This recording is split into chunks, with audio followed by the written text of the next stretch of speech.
All right, moving on to the Adept level. We're going to talk about something called the Y-Intercept. So consider the previous two equations. They're actually not quite the same. This number here has been changed, but yeah, whatever.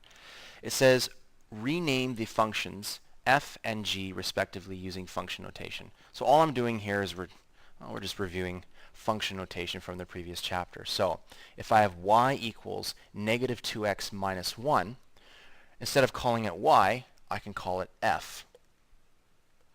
Okay?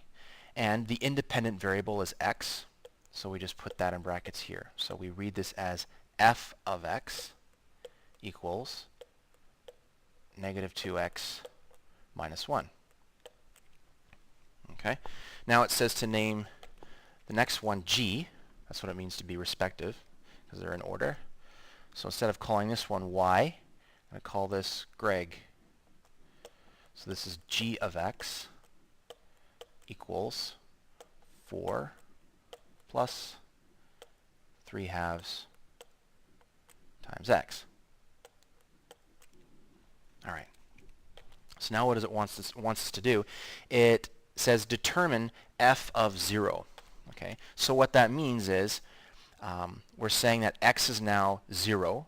So f of 0 is the y value where that actually occurs. Okay. Again, it's a lot easier to write it like this. If I didn't use function notation, I'd have to write out in English saying determine the y value when x is equal to 0. Okay? It's just easier to write f of 0. Okay? So f of 0 just means we're allowing x to be 0, so this becomes negative 2 times 0 minus 1. And I'm just going to work out this right-hand side. So I'm going to write below, line it up. Well, any number times 0 is 0. That was easy. Take away 1, it's just negative 1.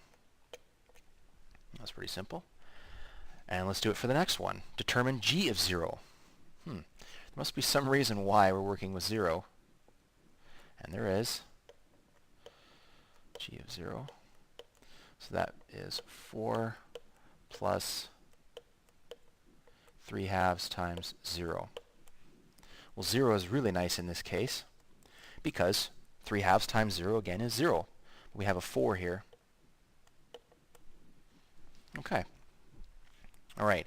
Now below it says, what do you notice about these two y values? Hint, look at the two original equations. Okay, so for this particular equation, when x is 0, y is 4. So that is a dot that we could plot. For this one, when x is 0, y is negative 1.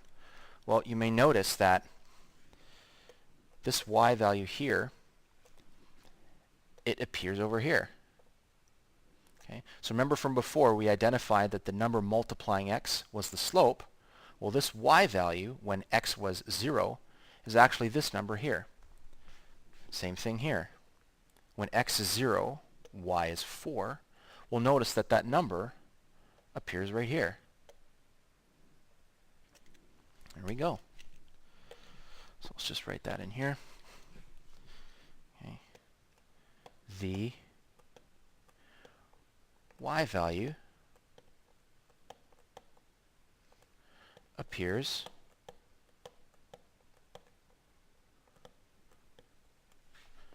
in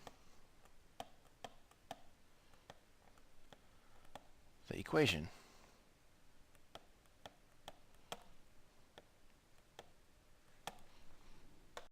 Okay.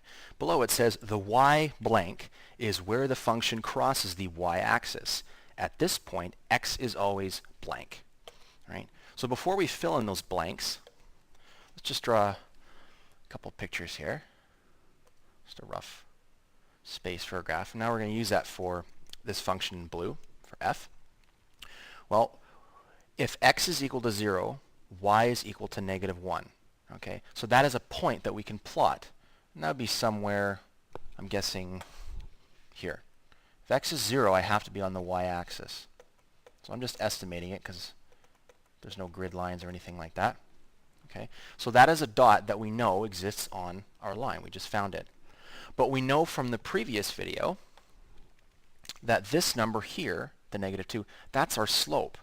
So we know that this line has to pass through this blue point, okay, and it is going down from left to right. So a slope of negative 2, just going to estimate, probably looks like that, something like that. Okay, but this point right here,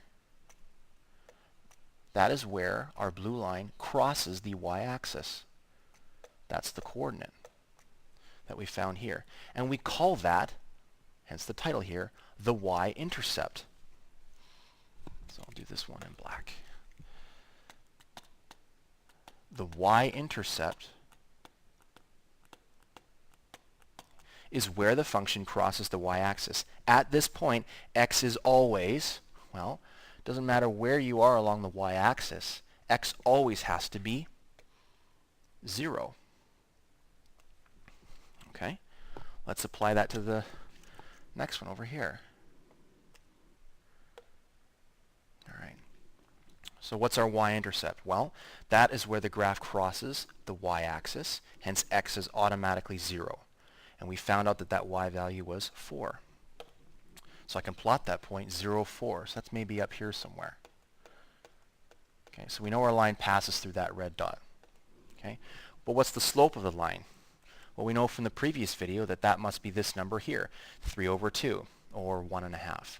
It is positive. Therefore, we know the line must be going up from left to right. Okay, so slope of 1.5. Okay, it's not going to be quite as steep as this one. We already know what it looks like. So, something, whoops.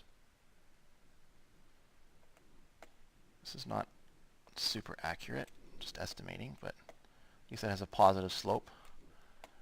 But most importantly, for now, we know that it has to pass through that point right there. And I will label it 0, 4. So that is our y-intercept. Okay, both previous functions are graphed below. Plot and label the y-intercept. All right, so if you compare these two graphs to the two sketches I did above, the sketches were actually, well, they were half decent, not bad. So all we have to do for these graphs is plot and label the y-intercept. Well, the y-intercept is right here. I'm going to use a big dot this time. Right there.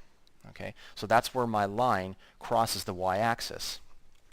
Okay, so I've plotted it, and labeling it just means I don't have to use an arrow. I'm just going to write what the point is, and we already know that x is always 0, and it crossed at negative 1. Okay, and that is the number that appeared in the function itself. Next, the y-intercept for this line is here, crossed right there. Let's label it. Okay, the y-intercept, x is always 0. Y value is 4. And from the original equation, the 4 made an appearance. So just like with slope, if we see an equation of the form that we like, we can actually identify the y-intercept very quickly without having to plot the graphs. So without graphing, quickly determine the y-intercept of each linear function. Okay, so we have y equals 4x plus 7. Well, from the previous video, we know that the slope is positive 4, but we just want the y-intercept. That is this number here. It is positive 7. Okay. Next, let's go down. So we know that the slope is negative 3/4 because that's the number multiplying x. Therefore, this number right here, 9, that's the y-intercept. So therefore, this line crosses the y-axis at x equals 0, y equals 9. All right, next. Here the y-intercept is right here. Remember to include that sign. It's negative 3. So that's the y value. And that would be positive 10. Here the y-intercept would be 4.1. And this one would be 0.2. So it is that easy to identify the y-intercept. All right, so since this is all about slope-intercept form, We talked about slope before.